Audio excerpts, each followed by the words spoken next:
Most MSPs struggle as they're growing, not because of sales and marketing, and that is a huge part of it, but it's actually because they have bad operations. And in a previous video, I've talked about not knowing how to do business, and this is another aspect of doing business, right? The kind of trifecta for building a business is sales, right? Because you got to sell the business, marketing, because you need leads, and then operations, because you have to be able to run the business correctly so that way you can service the customers that you're bringing in, right? Leads come in, you close them through sales, and then your operations is what's going to ultimately support them. But operations is something that I see consistently crush MSPs. And I think a lot of people just struggle with the process that they should be going through. And if you're an established MSP, I promise you're going to learn something. And if you're a brand new MSP, this video is going to be gold. And you're probably going to come back to it a good handful of times. How are you doing? My name is Harrison Barron from growth-generators.com. We help MSPs grow, whether that's sales training, marketing training, or even like this, business operations and helping you operate the business. Before I get into today's video, if you do want to check out growth-generators.com, we have everything from our programs, the services that we offer, and there's more coming very, very soon. And then ultimately the resources. I am going to mention a couple resources on this video, just full transparency here. But if you want to come hang out with us in the Discord, take the podcast or these videos on the go with you, right? There's an Apple and a Spotify. It's available on all major platforms. And hey, if you want to just check out events that we're going to be hosting throughout the year, you can click on this. There's currently one coming up here in Charlotte. But as we plan them, you will be able to see the get notified, jump in there, and we'd love to keep in touch with you, truly. So that way, if I'm in the area, you'll know, and hopefully we can grab coffee or put something together for you that'll help you grow your business. So let's talk about what operations really means, because at the core of this, we just have to figure out, before we even figure out how to operate, what is the term operations, right, in the MSP world. And it's kind of a amalgamation of different things, right? A conglomerate of different words. It's partially the tools, right? But it's also the workflows. It's the process that you follow, your standard operating procedures, the service deliverability that you have, documentation, ticketing, reporting. All of that gets bundled up nicely into operations. And there's also other aspects of operations, right? Project management, you have HR, all of those things as well. But essentially, we have to focus on the most critically important things, which is that super tight knit area. And this is going to be, like I said, those workflows, the tools, your service delivery, documentation, ticketing, and reporting, because that's realistically what's going to ultimately help you grow the business. Sales and marketing, bring in new customers. But we don't want to lose those customers. We work super hard to get them. And that's why operations is kind of the backbone of the business. You have to keep clients satisfied in order to scale.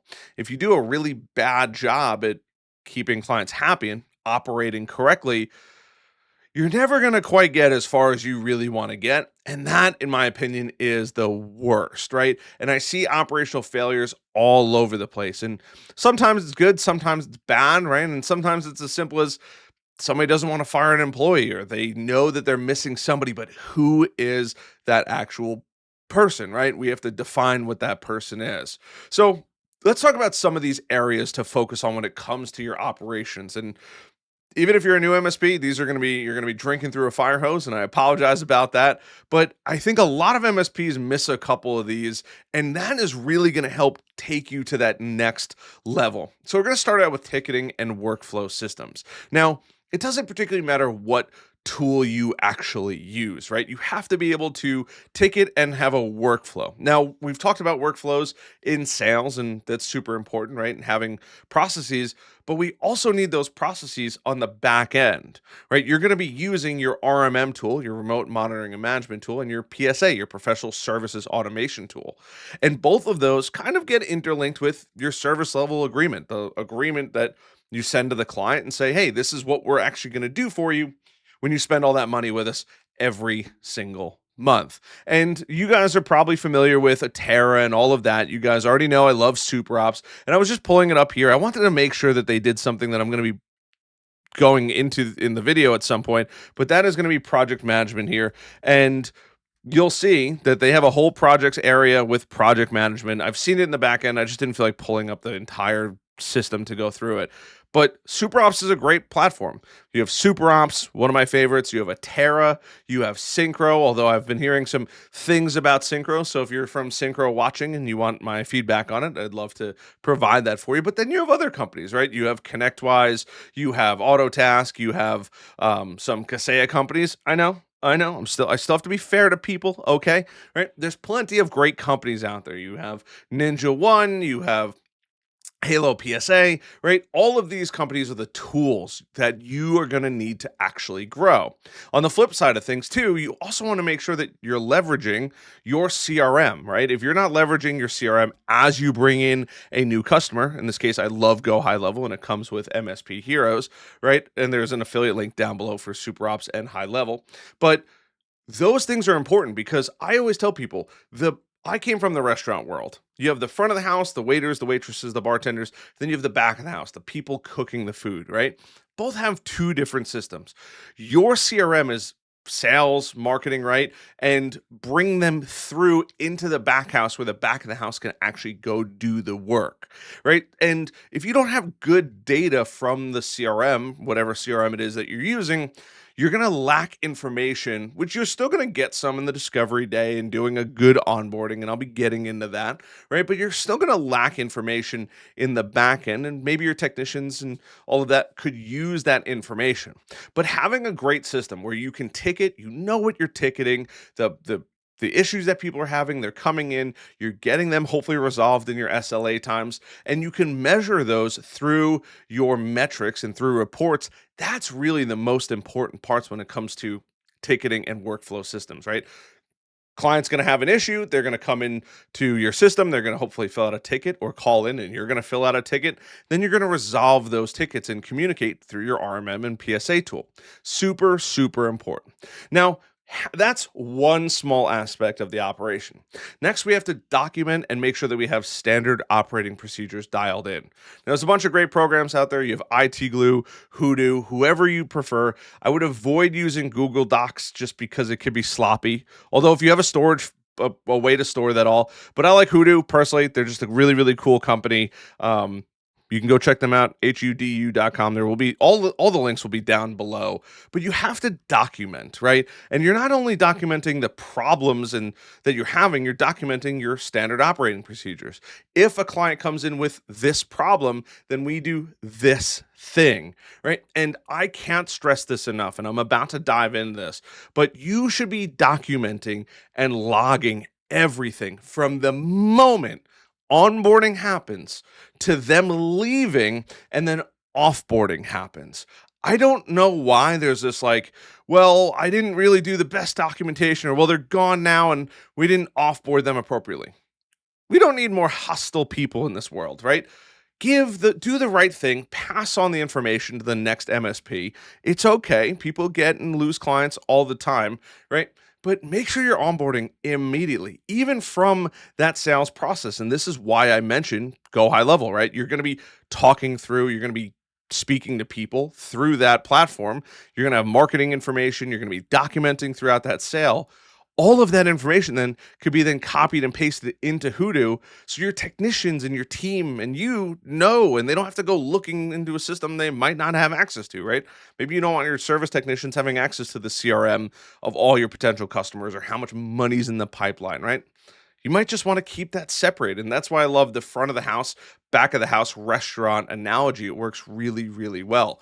But please, please, please, if there's anything that you get from this video, onboard correctly and offboard correctly, which brings me to topic number 3, client onboarding.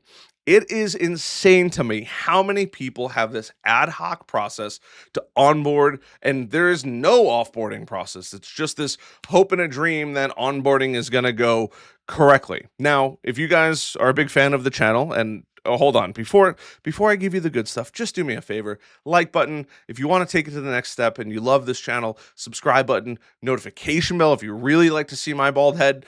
I would appreciate the heck out of it. And if you're learning something or you think I missed something in this video, or you just want to say you like the way I look, which is hard to believe, leave it down in the comments down below. But we have an onboarding sheet. It's completely free. If you go to growth-generators.com/resources, I'll put the link down in the video description, but you can go grab the free onboarding sheet for you to use quite literally the moment you finish watching this video. But you want to standardize the process. If you like checklists, I'm a big fan of checklists. Use a checklist. If you like a guide of doing step by step by step by step, that's fine too. Checklists I like because you get to check things off, right? As you go through and you see that process. On top of that, if you want to take things to the next level, you could take your onboarding checklist, build it inside of your RMM and PSA tool. So when you build a project in there, your project is now onboarding and it'll populate all the tickets that you have. And as you go through each one of those tickets, you close them off, making life easy. I would also recommend if you can automate certain things, automate as often as possible. But the key thing with onboarding that I think a lot of people really sleep on is your onboarding, right? They've now spent money with you. They're watching everything that you're doing, right? It is super important, right? And I have my camera here because I was doing some photography. But think about it, right? It's that first impression. It's that they are quite literally capturing a mental image of what's happening and they're saving it in their brain. That's exactly what's happening. And if you mess up the onboarding, it leaves a sour taste in that client's mouth for forever, right? You may get over it at some point, but why do you want to start in that position in the first place? It's not the best thing in the world, truth be told. So you have to make sure that that first impression, when they hand you that money, they don't even consider a regret when it comes to this kind of stuff. That is super, super important. First impressions are so important, and doing a great onboarding can help lock that client in for quite literally years and years and years. So, number 4, we have to talk about projects and change management, right? Because this is part of the operations, quite literally. Yes, onboarding is super important as part of the operation, but what happens after they're already a client, right? They're going to need projects. They're going to do things that aren't considered part of your management contract, your service management contract, that aren't covered in your service level agreement or your master service agreement. And this is really important. You want to make sure that you can clearly articulate the scope of work, timelines, realistic timelines. It is so much easier to not lie to a client and say, hey, this is how long it's actually going to take. I know it's going to be a while, but here's why it's going to take a while. Versus, hey, we're going to get the project done in 3 weeks and it takes you 3 months. That client is going to be pissed. But if they go into it knowing that they're spending potentially thousands, if not tens or hundreds of thousands of dollars, and they clearly understand what's required and what's going into it, the timeline's probably going to be fine. And just communicate. There are going to be tons of things that are going to change, and you have to manage those changes. Change management, right? It happens in every single business. Most people refer to that as a change order, right? It's change management, or it's T&M, time and materials, right? Everybody calls it something different. Change management is the term that I was explained back in the day. But you can use your project templates inside of whatever RMM and PSA tool, or you have to build those templates and then use those templates for repeatable processes. Whether that's installing hardware, firewall switches, access points, wireless access points, whatever it is that you're installing, servers, dare I say. I know most people are going to the cloud, but even then, having a process to bring somebody to the cloud should be a template that you could follow over and over and over and over again and be successful. Office 365 migrations, same exact thing.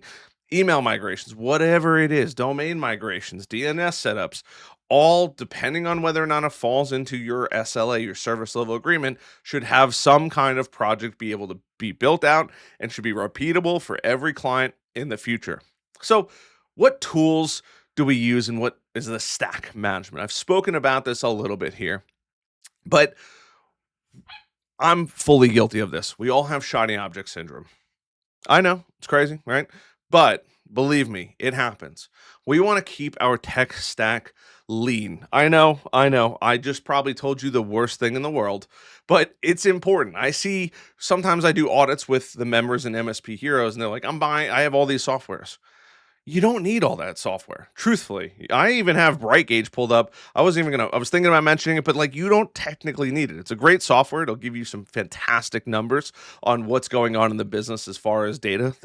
I'm all too familiar with this screen here, but we have to make sure that we keep our tool stack as lean as possible. Find the right tools that work for you and that you absolutely love, but try to keep it lean and consistent. The last thing that you want is to be buying different softwares out there to make a client happy. I consistently talk about standardizing your stacks. And this doesn't mean just hardware where you're going to say, hey, I'm going to be a Dell person, or I'm going to be a Microsoft person, whatever it is, or a HP person. Right? Pick the couple models that you like and stick with it. Pick the tools that you like, keyword that you like, that you can make work for you, and just put the blinders on and focus on running the business and working on sales and marketing and making sure your operations are dialed in. Some of you are probably ready to crucify me right now. I'm sorry. It's the truth, right? And then we also want to make sure that we look at that review, not every year. I mean, not every review. We want to look at our stack and review it every year, right? Sometimes there's going to be softwares that significantly outperform somebody else. We have to determine whether or not it's worth making that change. If it is, great. If it's not, keep going with what you have. It's probably more than fine. And the most important part about all of this is good communication, internal and external. External to the clients to let them know what's going on, whether that's tickets, projects, anything like that, and internal because we need to talk. Even though we are more connected than ever with our little devices here, cell phones, right, and computers, and we're all on them all the time. Trust me, please. You have to make sure that your internal communication is fantastic. If there's things being talked about with a client, make sure that they exist in your tickets. I can't even believe I have to say that, but there's so many side conversations that I've seen. I've done audits. I've been in MSPs before where there's conversations happening about tickets that are happening on Microsoft Teams, that are happening on Slack, happening on Discord. All of that's fine. But if that stuff doesn't make it back into the ticket on that client, or it's not documented appropriately inside of something like Hoodoo, that communication then gets disrupted and it causes more and more problems. It is super, super important to have team communication, whether you want to do daily stand up calls, weekly meetings, however you decide to do it. But more communication is better with a purpose and a focus at the end of it. You're not meeting to just meet. If you want to do that, go have lunch, right? They should be meaningful, purposeful, with something that's going to come out of them. So let me just talk a little bit about some quick things that are going to fall off the rails throughout the process so you can be prepared for them. And that I've seen truly going into MSPs. There's no process. I'm sure you probably could have guessed that one. There's no process. So they're like, well, we kind of do it this way and we kind of do it this way. No, no, no. One process to follow. That's it. There should never be. And if somebody has a better idea for a process, that's fine. But the time to implement the better process is not in the middle of doing another process. You finish the process, as miserable as it might be, and then you talk about the idea with whomever is required. This doesn't matter if it's upper management, your service team, your project implementation team, your SOC team. It literally does not matter. But then you bring it to everybody and say, hey, this is a new process I think might be better. Cool. That's how you do processes, right? That's how we do them in the fire department. That's how they do it in the military. It is done like that because it works so effectively, right? You're not going to just change in the middle of it here. Now, the next thing is somebody on the other side of the screen is about to scream and cheer. Put tickets in and be consistent with it. If it doesn't happen on a ticket, it didn't happen. And I know somebody on the other side of that screen is like, he said it. I knew he was going to say it, that they should be putting a ticket in for everything. Yes. If you don't put a ticket in, it didn't happen. If you're doing research for a customer, just put a ticket in as a non-billable ticket. You can do it in every system. But then it says, okay, at the end of the day, we know what this person was doing. They didn't just work for 4 hours today and do nothing for 4 hours. We know that they were learning and doing discovery and trying to research a solution to this problem. And then everyone's happy. But if a ticket doesn't exist, and if you're an owner of a business and you want to share this with your team, by all means, and hey, new team, like and subscribe. I appreciate it, right? But just please put tickets in. I don't think people realize how incredibly important that is. Number three, I haven't seen this too often, but it does come up. There's no escalation plan. At what point do you say, okay, we need additional people to come in and help, or we need better people to come in and help? But these are just some of the problems that I see. Truthfully, it is not as bad as you think it is, but focus on the metrics, focus at getting better. Operations is not like you're going to watch this one video and you're going to be wildly, wildly successful. I wish it was, right? And that's why we have MSP Heroes, so you can meet with me and ask your questions and get better at it, right? But we want to focus on how fast can we service those clients appropriately, right? From the first response, they call in, whatever it is, boom, we want to help them as fast as possible.